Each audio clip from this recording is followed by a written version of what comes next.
ఈరోజే ఆదివారం. ఈరోజు ఈ కథను విన్నా, చదివినా, చెప్పినా, వినిపించినా సూర్య భగవానుడి అనుగ్రహం లభిస్తుంది. అనారోగ్య సమస్యలు తొలగి సంపూర్ణ ఆరోగ్యం చేకూరుతుంది. మరి ఆ కథ ఏంటో ఇప్పుడు ఈ వీడియోలో తెలుసుకుందాం. ఒకప్పుడు ధర్మరాజు భీష్మ పితామహుణ్ణి ఇలా అడుగుతాడు. పితామహ, పితృ కార్యాలలో గొడుగులు చెప్పులు బ్రాహ్మణులకు దానం చేస్తే చెప్పలేనంత పుణ్యం కలుగుతుంది అని పెద్దలు అంటారు. మరి ఆ దాన విశేషమేమిటి? దాని గురించి చెప్పండి అని అడుగుతాడు ధర్మరాజు. అప్పుడు భీష్ముడు ధర్మరాజును నవ్వుతూ చూసి ఇలా చెప్పడం మొదలుపెట్టాడు. ఓ ధర్మరాజా, సూర్య జమదగ్ని సంవాదాన్ని నువ్వు వింటే గొడుగులకు చెప్పులకు ఎందుకంత ప్రాముఖ్యత వచ్చిందో నీకే తెలుస్తుంది. ఆ కథను చెబుతాను విను అంటూ భీష్మ పితామహుడు ఇలా చెప్పడం ప్రారంభించాడు. ఈ కథ మహాభారతంలోనిది. పూర్వం భృగువంశంలో జమదగ్ని అనే తపస్సంపన్నుడు ఉండేవాడు. ఆయన భార్య రేణుకాదేవి. జమదగ్ని ఒకసారి తన భార్యతో కలిసి ఆరుబయట విలువిద్యను అభ్యసిస్తున్నాడు. ఆయనకు ఎప్పటికప్పుడు బాణాలను అందిస్తాను అంటూ రేణుకాదేవి ఆయనకు సాయంగా నిల్చుంది. ఇలా కాసేపు గడిచిన తర్వాత జమదగ్ని వెనక్కి తిరిగి చూసుకుంటే భార్య కనిపించలేదు. తరువాత నిదానంగా అడుగులో అడుగు వేసుకుంటూ వచ్చిన రేణుకాదేవిని చూసి ఆమె ఆలస్యానికి కారణం అడిగాడు జమదగ్ని. అప్పుడు రేణుకాదేవి ఇలా చెప్పింది. సూర్యుడు తాపానికి తాళలేక తాను ఓ చెట్టు నీడలో నిలబడిపోయానని చెప్పుకొచ్చింది. అంతే, జమదగ్నికి కోపం వచ్చేసింది.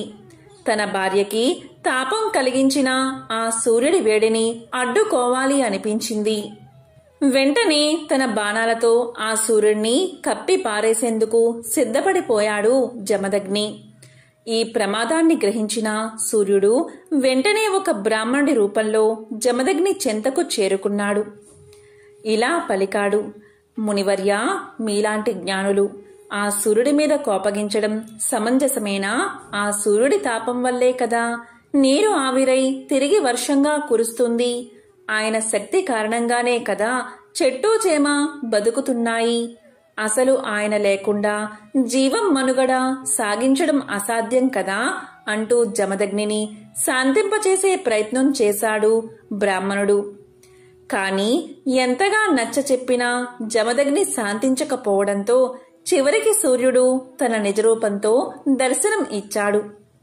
ఇలా పలికాడు. ఓ బ్రహ్మర్షి, నా వల్ల ఏదన్నా అపరాధం జరిగి ఉంటే క్షమించు. అంతేకాని నీ కోపంతో నా వెలుగుని అడ్డుకుని ఈ లోకాన్ని అంధకారంలో ముంచెత్తకు అని వేడుకున్నాడు.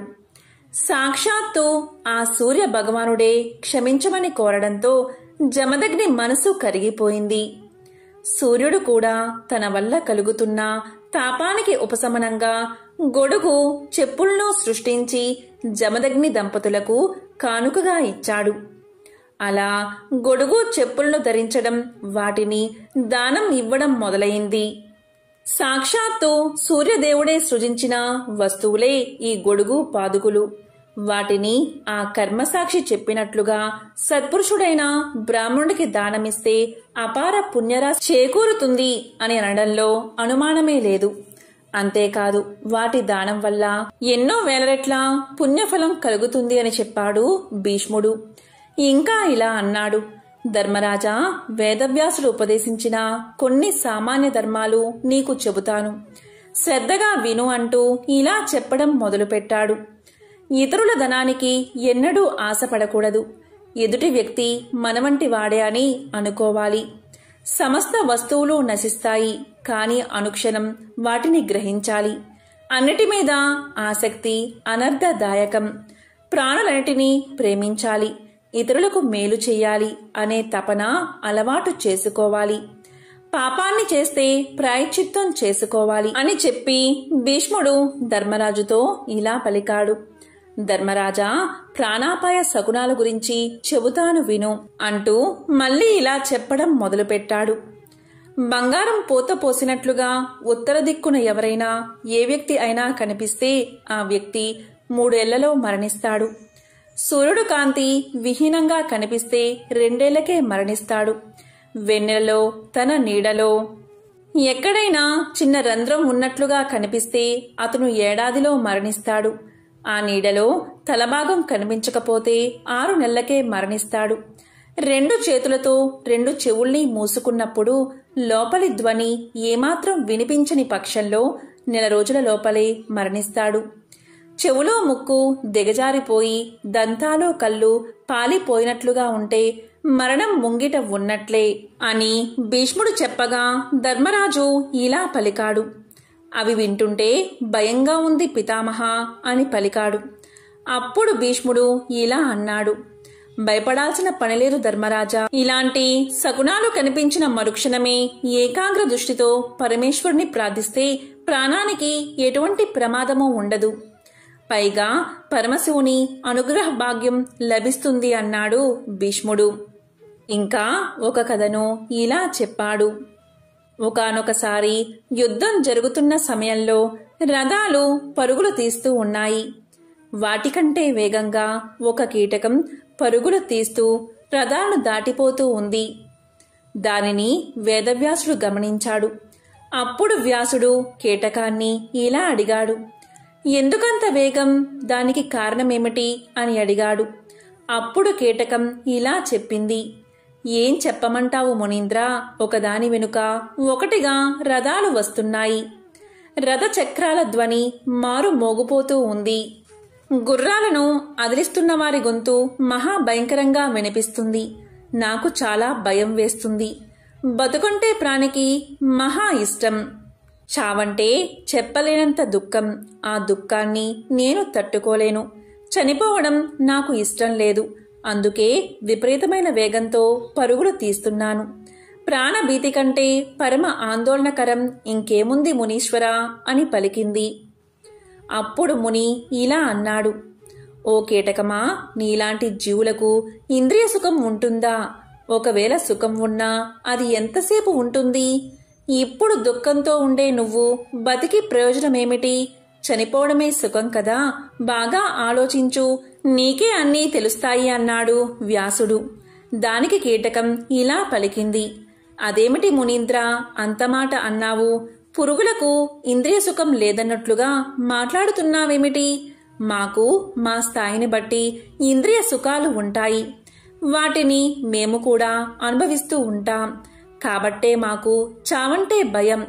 నీకు ఈ సంగతులు తెలియక కాదు కదా నా చేత చెప్పించాలి అని అడిగావు.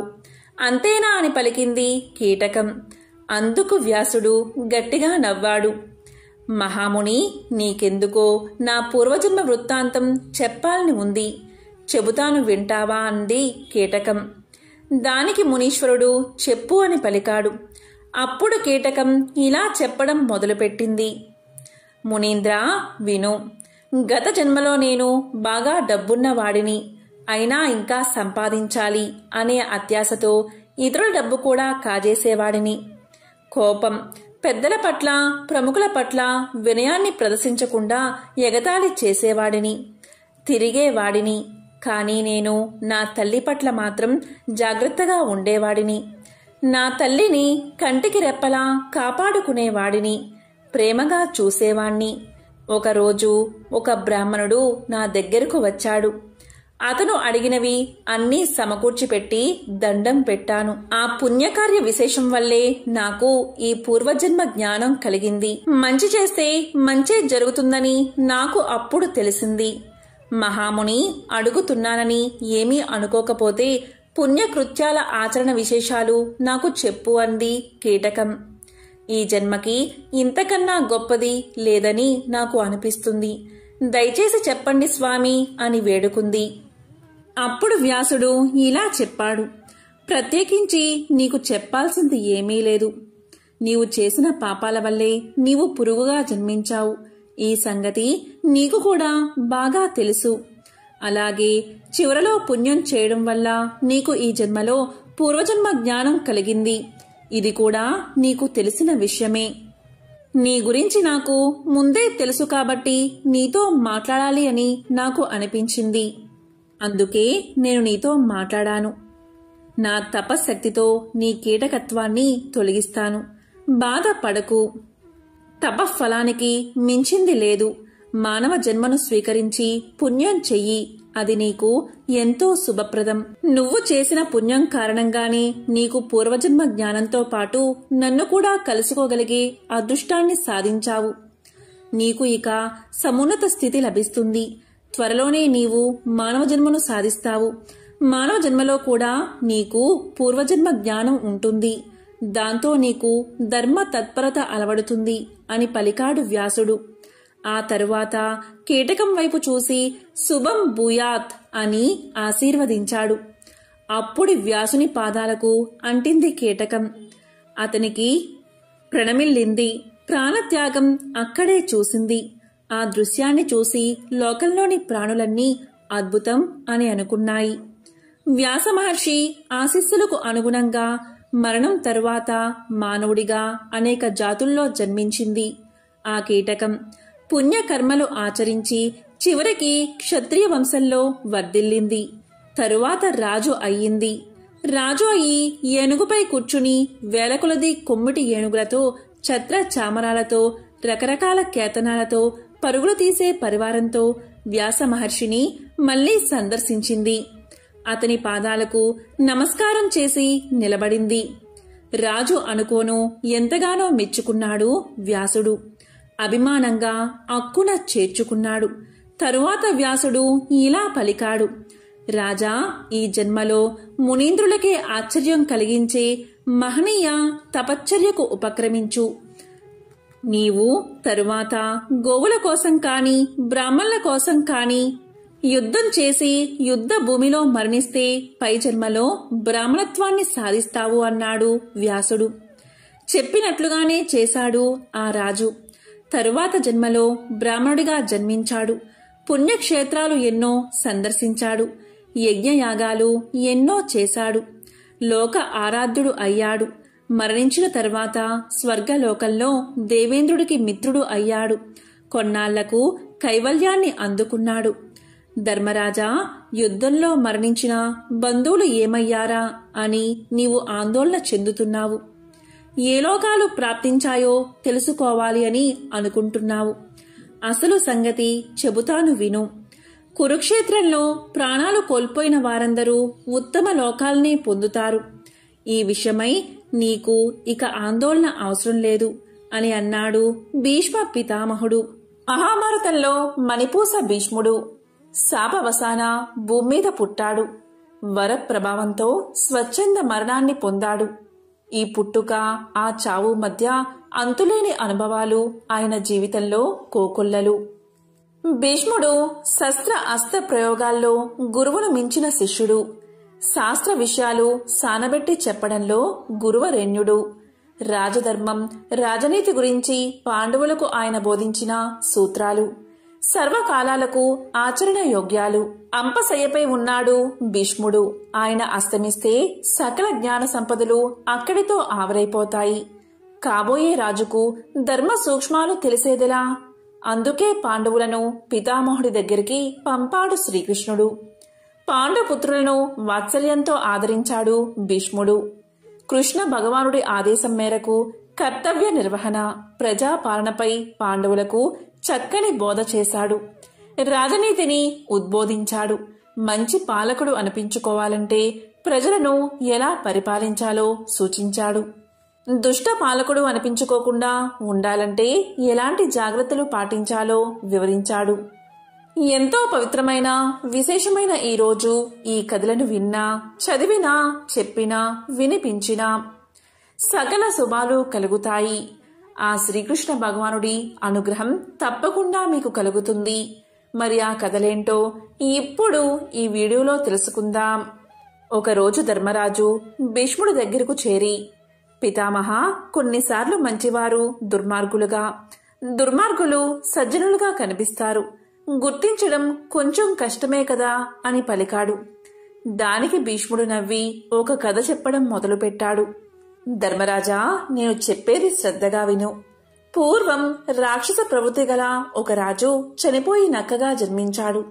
గత జన్మ గుర్తుండటంతో ఇప్పుడైనా సాధువుగా ఉండాలనుకుని నక్క మాంసాహారాన్ని తినేది కాదు. అది గమనించిన ఒక పెద్ద పులి దాన్ని తన వద్ద ఉంటూ భోగాలు అనుభవించమని, తనకున్న క్రూరుడనే చెడ్డ పేరు పోగొట్టమని అడిగింది. దానికి నక్క ఇలా సమాధానం చెప్పింది. ఓ పులిరాజా, నాకవేమీ వద్దు. నీకు అవసరమైనప్పుడు హితవు చెబుతాను. కాని నీ వద్ద ఉన్న అనుచరులు మన మధ్య భేదాలు సృష్టించగలరు. వాళ్ల మాటలు విని కోపగించనంటే మాత్రమే నీ దగ్గరుంటాను అంది. అందుకు ఒప్పుకుంది పులి. పులి నక్కను వెంట తీసుకెళ్ళింది. దాన్ని గౌరవిస్తూ అది చెప్పినట్లు వింటూ వినయంగా ఉండసాగింది. నక్క ఊహించినట్లుగాని పులిని అనుసరించే జంతువులకి పులి నక్కతో ఉండడం కంటగింపు అయింది. ఒకసారి ఆ పులి మాంసాన్ని తిని మిగిలిన మాంసాన్ని దాచుకోగా పులిని అనుసరించే జంతువులు దాన్ని దొంగలించి నక్క స్థావరంలో దాచిపెట్టాయి. పులి ఆహారం గురించి అడగగా ఆహారం మాయమైందని చెప్పాయి. దీంతో కోపగించిన పులి విషయం కనుక్కోమంది.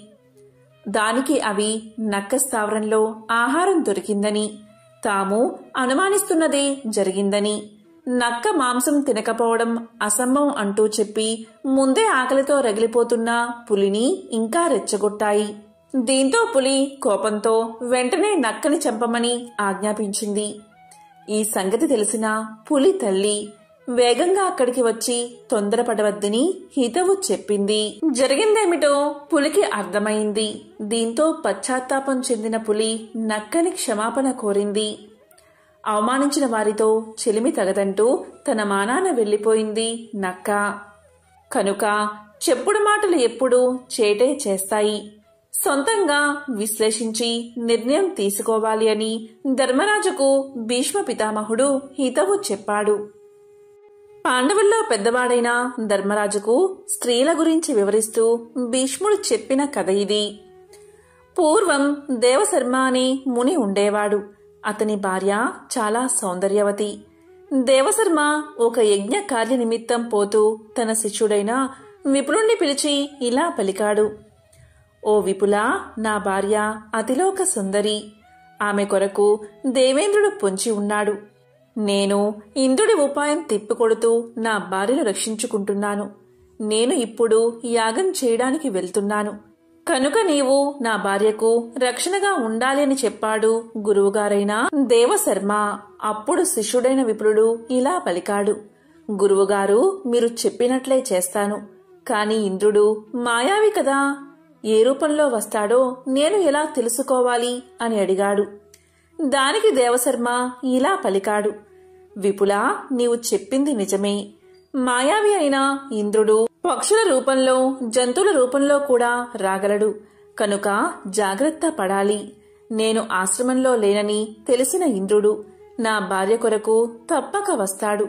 కనుక నీవు జాగరూకత వహించాలి అని చెప్పాడు గురువు. విపులుడు, గురుదేవా, మీరు చెప్పినట్లు చేస్తాను అని పలికాడు. దీంతో దేవశర్మ నిశ్చింతగా యాగం చేయడానికి వెళ్లాడు. విపులుడు జాగ్రత్తగా గురుపత్నిని కాపలా కాస్తున్నాడు. అతనికి ఒక ఆలోచన వచ్చింది. నేను గురుపత్నిని యోగ శక్తితో ఆవహిస్తాను. అప్పుడు దేవేంద్రుడు గురుపత్నిని ఏమీ చెయ్యలేడు. నేను యోగశక్తితో ఆవహించిన విషయం గురువుగారికి తెలిసే అవకాశమూ లేదు అనుకున్నాడు. ఆ తరువాత శిష్యుడి ఆత్మ గురుపత్నిని ఆవహించింది. శిష్యుడి ఆత్మ ప్రవేశించడంతో ఆమె ఆత్మ జడత్వం పొందింది. దేవశర్మ యజ్ఞ నిమిత్తం వెళ్లాడని తెలుసుకున్న ఇంద్రుడు ముని ఆశ్రమానికి చేరుకుని ముని పత్ని మీద కోరికతో పక్కనే ఉన్న శిష్యుడు నిద్రపోతున్నాడని అనుకుని ఆమెను సమీపించి తన కోరిక తెలిపాడు. ఆమె జడత్వం వహించినందువల్ల ఇంద్రుడికి జవాబు ఇవ్వలేదు. ఇంద్రుడు ఆమెను త్వరపెట్టాడు. గురుపత్నిలో ఉన్న శిష్యుడు ఇంద్రుడితో ఇలా పలికాడు. ఇంద్రా, నీవు ఇక్కడకు వచ్చిన పని ఏమి అని అడుగుతూ ఆమెను శ్రోతప్పేలా చేశాడు. ఇంద్రుడు ఇదంతా చూసి భయపడ్డాడు. దాంతో శిష్యుడు గురుపత్నిని వదిలి బయటకు వచ్చి ఇంద్రుడితో ఇలా పలికాడు. గౌతముడి శాపంతో ఒళ్లంతా కళ్ళు చేసుకున్నా నీకు బుద్ధి రాలేదు కదా. దేవేంద్రుడివై ఉండి ఇంద్రియాలు అదుపులో పెట్టుకోలేని నీ బుద్ధి కుత్సితమైనది కదా నీచుడా. ఇలాంటి పని చేస్తే నా గురువుగారి కోపాగ్నికి భస్మం కాగలవు, జాగ్రత్త. మా గురువు దాకా ఎందుకు, నేనే నిన్ను దహించగలను, కాని మనసు రావడం లేదు. బతికిపోయావు, వెళ్ళిపో అన్నాడు. అప్పుడు దేవేంద్రుడు తన యోగబలంతో విప్రుడి శక్తి గ్రహించాడు. ఇంద్రుడు బతుకు జీవుడా అనుకుంటూ వెళ్ళిపోయాడు. గురువుగారు వచ్చిన తర్వాత శిష్యుడు ఇలా పలికాడు. గురువుగారు, మీరు లేనప్పుడు దేవేంద్రుడు ఇక్కడకు వచ్చాడు, కాని నా యోగ బలానికి భయపడి వెళ్ళిపోయాడు అని చెప్పాడు. కాని తాను రుచి శరీరంలో ప్రవేశించిన విషయం మాత్రం చెప్పలేదు. ఒకరోజు ఆకాశ మార్గాన పోతున్న దేవకాంత మెడలోని పూలదండ దేవశర్మ తలమీద పడింది. దీంతో దేవశర్మ దానిని తన భార్యకు ఇచ్చాడు. ఆ సమయంలో రుచి అక్క భర్త అయిన చిత్రరథుడు దేవశర్మను, రుచిని తమ ఇంట్లో జరిగే ఉత్సవానికి రమ్మని ఆహ్వానించాడు. చిత్రరథుడు ఇంటికి పోతూ రుచి ఆ దండను అలంకరించుకుని వెళ్ళింది. ఆ పరిమళానికి ఆకర్షించబడిన ఆమె సోదరి ఆ దండ గురించి సోదరిని అడిగింది. రుచి ఆ పూలు తమ ఆశ్రమంలో ఉన్నాయని చెప్పి తన భర్తతో అటువంటి పూలను తన సోదరికి తెచ్చి ఇవ్వమని కోరింది. దీంతో దేవశర్మ విపులుని పిలిచి ఆ పుష్పాలు ఎక్కడ ఉంటాయో వెతికి పట్టుకురమ్మని చెప్పాడు. విపులుడు తన యోగశక్తితో ఆ పుష్పాలు ఉన్న ప్రదేశం తెలుసుకుని ఆ పూలను తీసుకుని వస్తూ మార్గ మధ్యలో ఇద్దరు స్త్రీ పురుషుల వాదన విన్నాడు. ఆ స్త్రీ ఇలా పలుకుతుంది. నాది తప్పు అయితే విప్రుడికి పరలోకంలో పట్టినగతే నాకు పడుతుంది అన్నది. అతడు అది విని ఇంకా ముందుకు సాగాడు. అక్కడ 6 జూదరులు ఆడుతూ మధ్యలో కలహించుకుంటున్నారు. అందులో ఒకడు ఇలా పలికాడు. నాది తప్పైతే పరలోకంలో విప్రుడికి పట్టిన గతే నాకు పడుతుంది అన్నాడు. ఈ మాటలు విన్న విప్రుడికి సందేహం కలిగింది. తాను చేసిన తప్పేమిటి? ఒకవేళ తాను గురువుగారు లేని సమయంలో గురుపత్ని శరీరంలో ప్రవేశించిన విషయం గురువుగారికి చెప్పలేదు కదా, అందువల్లే నాకు పాపం వచ్చిందో ఏమో అని తర్కించుకుంటూ గురువుగారిని చేరి ఆ పూలను గురువుగారికి సమర్పించాడు. విపులుడు ఒంటరిగా ఉన్న సమయంలో గురువుగారు విపులుడితో ఇలా పలికారు. విపులా, నీవు వచ్చే మార్గంలో 2 స్త్రీ పురుషులు 6 జోదరులు కనిపించారు కదా, వారు ఎవరో తెలుసా అని అడిగాడు. దానికి విపులుడు వారెవరో తెలియదని సమాధానం చెప్పాడు. అప్పుడు గురువుగారు ఇలా పలికారు. నీవు నా భార్యను రక్షించడానికి నా భార్య శరీరంలో ప్రవేశించావు. అది పాపమని వారనుకున్నారు. నిజంగా అది పాపమని నేను అనుకుంటే నీకు శాపం ఇచ్చేవాడిని. కాని వరాలు ఎందుకు ఇస్తాను? ఆ స్త్రీ పురుషులే పగలు రాత్రి, ఆ జూదరులు 6 ఋతువులు అని చెప్పాడు గురువు. గురువుగారి ఔదార్యానికి శిష్యుడు ఆశ్చర్యపోయాడు. గురువుగారు ఇంకా పలికారు. విపుల, రాత్రి పగలు 6 ఋతువులు మనుషులు చేసే మంచి పనులు చెడ్డ పనులను గమనిస్తూ ఉంటాయి. కనుక మనం ఎవరికీ తెలియకుండా తప్పు చేయవచ్చు అని అనుకోవడం పొరపాటు. నీవు ఒక స్త్రీని రక్షించడానికి విఘ్నతతో చేసిన పని మంచిదే, కాని తప్పు కాదు. ఇలా చేసి నా గౌరవం కాపాడావు. అందుకని ఆ విషయం నాకు చెప్పక దాచడం పాపం కాదు అని చెప్పాడు గురువు అని చెప్పి భీష్ముడు ఇలా పలికాడు. ధర్మనందన, స్త్రీలలో అనేక విధాలు ఉంటారు. అందులో మంచివారు కుల స్త్రీలు ఉంటారు. వారి వల్లే ఈ భూమి క్రమం తప్పక పరిభ్రమిస్తుంది. పాతివ్రత్యం పాటించే స్త్రీ దైవం వంటిది. మానవుడికి ధర్మము, సుఖము, పేరు, ప్రతిష్టలు మంచి భార్య వల్ల లభిస్తాయి అండంలో ఏ విధమైన సందేహం లేదని భీష్ముడు ధర్మరాజుకు వివరించాడు. ఇంకా భీష్ముడు ధర్మరాజుకు ఇలా తెలియచేశాడు. స్నేహంలో పరిమితులు పాటించాలి. పగ ఉంటే పొంచి ఉండే ముప్పు గురించి తెలిపే ఒక కథను నీకు తెలియచేస్తాను. శ్రద్ధగా వినువంటూ ఇలా చెప్పడం ప్రారంభించాడు. బ్రహ్మదత్తుడు అనే రాజు చిలుక స్నేహం గురించి ఇలా వివరించాడు. బ్రహ్మదత్తుడు అనే రాజు ఉండేవాడు. అతను ఒకసారి అడవిలో వేటకు బయలుదేరాడు. అడవిలో వేటాడుతూ వేటాడుతూ అలసిపోయి ఒక చెట్టు కింద విశ్రాంతి తీసుకున్నాడు. ఆ సమయంలో చెట్టు మీద ఒక అందమైన చిలుక కనిపించింది. వెంటనే బ్రహ్మదత్తుడికి ఆ చిలుక మీద అభిమానం పెరిగింది. అది కాస్త స్నేహంగా పరిణమించింది. ఆ చిలుక కూడా బ్రహ్మదత్తుడితో చెలిమి చేయసాగింది. కాలం ఇలా సాగుతూ ఉండగా బ్రహ్మదత్తుడికి ఒక కుమారుడు జన్మించాడు. అదేవిధంగా ఆ అందమైన చిలుకకు కూడా ఒక చిలుక పుట్టింది. బ్రహ్మదత్తుడు చిలుక ఎలా స్నేహంగా ఉండేవో అదేవిధంగా ఈ చిన్ని చిలుక అలాగే బ్రహ్మదత్తుని కుమారుడు కూడా ఎంతో స్నేహంగా ఉండేవారు. ఒకసారి బ్రహ్మదత్తుని కుమారుడు ఆ చిట్టి చిలుకతో ఆటలాడుకుంటూ ఉన్నాడు. ఒకరోజు చిలుకతో ఆటలాడుతున్న రాకుమారుడికి ఆ చిట్టి చిలుకపై కోపం వచ్చింది.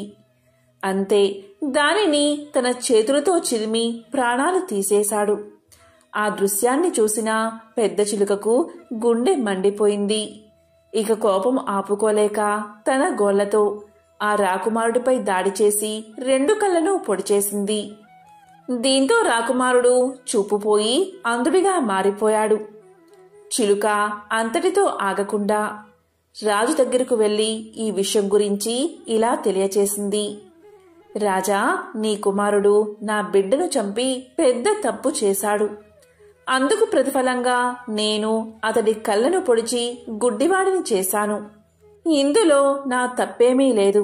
అయినా ఇక మీదట నేను ఇక్కడ ఉండలేను అని చెప్పింది. దానికి ఆ రాజు ఇలా పలికాడు. చిలుక, నువ్వన్నది నిజమే. జరిగిన దానిలో నీ తప్పేమీ లేదు. రాజకుమారుడు నీ కొడుకుకి హాని తలపెట్టాడు కాబట్టే ఫలితాన్ని అనుభవించక తప్పలేదు. మరి అలాంటప్పుడు నన్ను వదిలి వెళ్లాల్సిన అవసరం నీకేమొచ్చింది? అయిందేదో అయ్యింది, జరిగిందేదో జరిగిపోయింది. దయచేసి ఇక మీదట కూడా నాకు మిత్రుడిగానే ఉండు అని అర్థించాడు రాజు. దీనికి చిలుక బదులిస్తూ ఇలా చెప్పింది. రాజా, నేను నీ కొడుకును అంధుడిగా మార్చేశాను కదా, కాబట్టి నీలో నా మీద పగ ఏర్పడి తీరుతుంది. ఇది 4 రకాలుగా ఏర్పడే అవకాశముంది.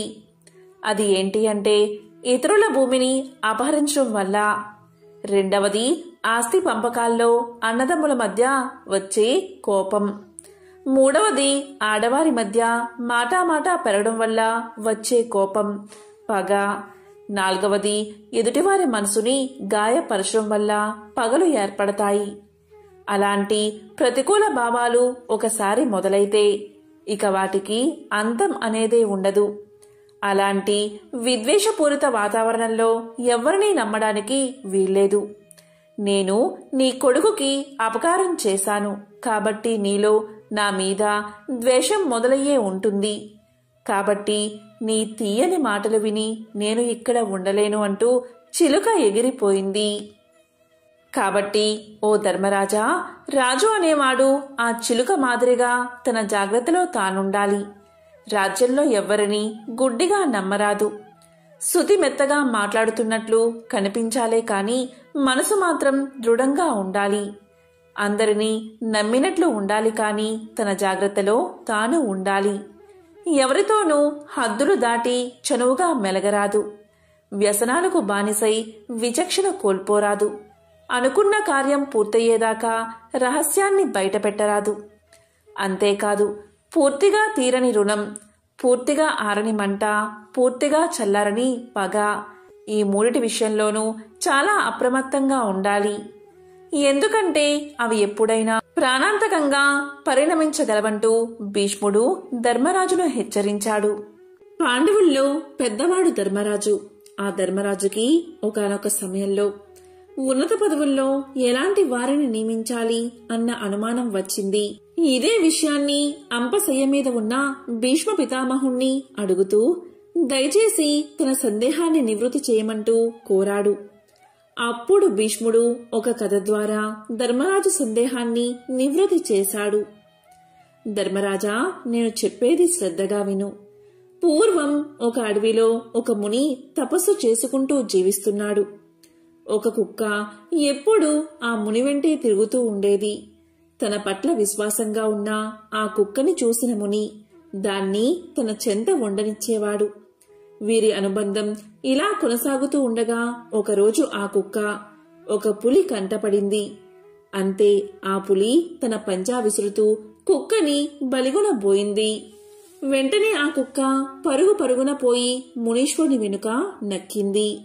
తనను నమ్ముకున్న కుక్క ఆ పులి కంటే బలహీనంగా ఉండడం వల్లే కదా దానికి ఆపద కలిగింది అనుకున్నాడు మునీశ్వరుడు. దాంతో ఆ కుక్కను పులిగా మార్చేశాడు. ఈ ఘటన చూసిన పులి భయపడి గిర్రున వెనక్కి తిరిగి పారిపోయింది. కాని పులిగా మారిన కుక్క జీవితం అక్కడ్నుంచి సురక్షితంగా ఉందని చెప్పుకోవడానికి వీల్లేదు. ఎందుకంటే మరొకసారి దాని మీదకి ఒక ఏనుగు దూసుకు వచ్చింది.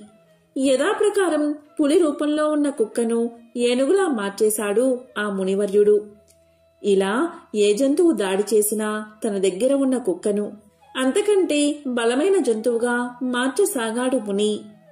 అలా బెబ్బులులా మారిన కుక్క ఒకరోజు బోర విడుచుకుని అడవిలో తిరగసాగింది.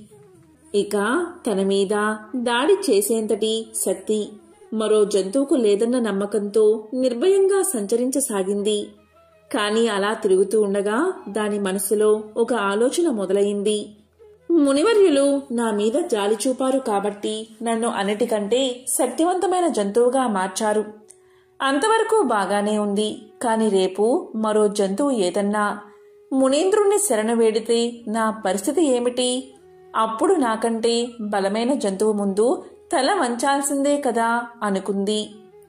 అసలు ఆ మునీశ్వరుణ్ణి చంపి పారేస్తే అతను మరో జంతువు మీద జాలి చూపే అవకాశముండదు అని పన్నాగం పన్నింది. ఈ విధంగా కుక్క తన మనసులో ఇలాంటి దుర్మార్గపు యోచనలు చేస్తూ ఏమీ ఎరగనట్లు ముని ముందరికి వచ్చి కూర్చుంది. కాని కుక్కను బెబ్బులిగా మార్చినవాడు దాని మనసులో ఏముందో గ్రహించలేడా? మునీశ్వరుడు ఎప్పుడైతే కుక్క మనసులోని దురాలోచనను పసిగట్టాడో వెంటనే కుక్కను తిరిగి కుక్కగా మార్చేశాడు. అది పూర్వంలాగే కుక్క బతుకుని గడపసాగింది. కాబట్టి ధర్మనందన, దుర్మార్గులకు ఉన్నత పదవుల్ని ఇస్తే వారి బుద్ధి చివరికి ఇలాగే పరిణమిస్తుంది. అందుకే యోగ్యతని అనుసరించి పదవులను అందించాలి. అలాంటి యోగ్యులు తన అనుచరులుగా ఉన్న రాజు ఏ కార్యాన్నైనా సాధించగలడు అని భీష్మ పితామహుడు ధర్మరాజుకు తెలియజేశాడు. భారతంలోని శాంతి పర్వంలో అంపశయ్య మీద ఉన్న భీష్ముడు ధర్మరాజుకు చేసిన హితబోధల్లో భాగంగా ఈ కథను ఇప్పుడు తెలుసుకుందాం. అడవిలోని ఒక మర్రి చెట్టు కింద ఫలితుడు అని ఎలుక జీవిస్తూ ఉండేది. అదే చెట్టు మీద రోజసుడు అని పిల్లి కాపురం చేస్తుంది. ప్రతిరోజు ఒక వేటగాడు రాత్రిపూట ఆ చెట్టు దగ్గరకు వచ్చి జంతువుల కోసం వలపన్ని వెళ్లేవాడు. రాత్రివేళ జంతువులు చిక్కుకుంటాయి కాబట్టి ఉదయమే వచ్చి వాటిని తీసుకుని పోయేవాడు. అనుకోకుండా ఒకరోజు రోజసుడు అనే పిల్లి ఆ వలలో చిక్కుకుంది. పిల్లి వలలో చిక్కుకుపోవడంతో ఎలుక దాని చుట్టూ నిర్భయంగా తిరుగుతూ ఆహారం కోసం అన్వేషిస్తుంది. ఆహారం కోసం ఆబగా చూస్తున్న ఎలుకకు కొద్ది దూరంలోని ఒక ముంగీస, గుడ్లగూప కనిపించడంతో దాని గుండె ఒక్కసారిగా ఆగిపోయింది. అవి ఎలుకను మింగేయడానికి సిద్ధంగా ఉన్నాయి. దీంతో ఎలుకకి ఏం చెయ్యాలో పాలుపోలేదు. అపాయంలో ఉన్న ఆ ఎలుకకి చటుక్కున ఒక ఉపాయం తట్టింది. వెంటనే వల్లో ఉన్న పిల్లి దగ్గరకు వెళ్లి ఇలా పలికింది ఎలుక, ఈ వలని కొరికి నిన్ను నేను రక్షిస్తాను. దీనికి బదులుగా నువ్వు నన్ను ఆ గుడ్లగూప, ముంగీసుల బారి నుంచి కాపాడతావా అని అడిగింది. ప్రాణాలపై ఆశలేని పిల్లికి కొండంత ధైర్యం వచ్చినట్లు వెంటనే సరే అంది. దీంతో ఎలుక నిర్భయంగా వెళ్లి పిల్లి పక్కన కూర్చుంది. అక్కడ ఉన్న ఎలుకని పట్టుకునే ధైర్యం లేక ముంగీసా, గుడ్లగూప జారుకున్నాయి. అప్పుడు పిల్లి ఇలా పలికింది, నీ ప్రాణాలను రక్షించాను కదా, మరి త్వరగా వచ్చి ఈ వలని కొరికి నన్ను బయటపడే అని అడిగింది. అప్పుడు ఎలుక ఇలా చెప్పింది, నీలాంటి బలవంతులతో స్నేహం చేసేటప్పుడు కాస్త జాగ్రత్తగా ఉండాలి కదా. ఇప్పుడే నిన్ను బయటకు తీసుకువస్తే నువ్వు నన్ను భక్షించవని ఏమిటి నమ్మకం? కాబట్టి ఆ వేటగాడు వచ్చే సమయానికి నిన్ను విడిపిస్తాను అని సంజాషి ఇచ్చుకుంది. చెప్పినట్లుగానే మర్నాడు ఉదయం ఆ వేటగాడు వచ్చే సమయానికి కాస్త ముందుగా వలని కొరికేసింది. వేటగాడు వస్తున్నాడు అన్న తొందరలో పిల్లి గబుక్కున చెట్టు మీదకు చేరుకుంది. ఇటు ఎలుక తన కలుగులోకి దూరిపోయింది. చెట్టు కిందకి చేరుకున్న వేటగాడు కొరికి ఉన్న వలను చూసి తన ప్రయత్నం వృధా కావడంతో బాధతో వెనుతిరిగాడు. వేటగాడు అటు వెళ్ళగానే పిల్లి కిందకి చూస్తూ ఇలా పలికింది. ఓ ఎలుక మిత్రమా, నువ్వు నా ప్రాణాలను కాపాడావు. ఇక నుంచి మనమిద్దరం మంచి స్నేహితులుగా ఉందామని ప్రతిపాదించింది. దానికి ఎలుక నవ్వుతూ ఇలా చెప్పింది. మిత్రుడు ఎప్పుడు శత్రువుగా మారతాడో, శత్రువు ఎప్పుడు మిత్రుడవుతాడో చెప్పడం కష్టం. అలాంటిది సహజ శత్రువులమైన మన మధ్య స్నేహం ఎలా పొసుగుతుంది? ఇప్పుడు ఏదో నీకు సాయం చేశానన్న కృతజ్ఞతతో నాతో నువ్వు స్నేహం చెయ్యవచ్చు. కానీ ఏదో ఒకరోజు ఆకలి మీద ఉన్నా నీకు నన్ను చంపి తినాలన్న ఆలోచన రాకపోదు. శత్రువులతో అవసరార్థం స్నేహం చేసినా దాన్ని విడిచిపెట్టకపోతే ఎప్పటికైనా ఆపద తప్పదని శుక్రనీతి కూడా చెబుతుంది కదా. నువ్వు నన్ను రక్షించావు, బదులుగా నేను నిన్ను రక్షించాను. మన బంధం ఇక్కడితో చెల్లు. ఇక మీదట నా జోలికి నువ్వు రాకు అంటూ కలుగులోకి దూరిపోయింది ఎలుక. ఎలుక మాటల్లోని సత్యాన్ని గ్రహించిన పిల్లి గమ్మున ఉండిపోయింది. ఈ కథలోని పాత్రధారులు సహజ శత్రువులైన పిల్లి ఎలుకలే కాని ఇందులోని నీతి మాత్రం నిత్య జీవితానికి కూడా వర్తిస్తుంది. అపకారికి ఉపకారం చేయవచ్చు, కానీ తెలిసి వారితో స్నేహం చేయకూడదని హెచ్చరిస్తుంది. పైగా ఎవరి మనసు ఎప్పుడెలా ఉంటుందో తెలియదు కాబట్టి జీవితాన్ని పలంగా పెట్టి ఎవరిని గుడ్డిగా నమ్మకూడదని ఈ కథ సూచిస్తుంది. ఎంతో పవిత్రమైన విశేషమైన ఈ రోజు ఈ కథలను విన్నా, చదివినా, చెప్పినా, వినిపించినా జన్మల దరిద్రం దోషాలు తొలగి కోటి జన్మల పుణ్యం వస్తుంది. సకల శుభాలు కలుగుతాయి. ఓం నమః శివాయ. ఓం నమో నారాయణాయ.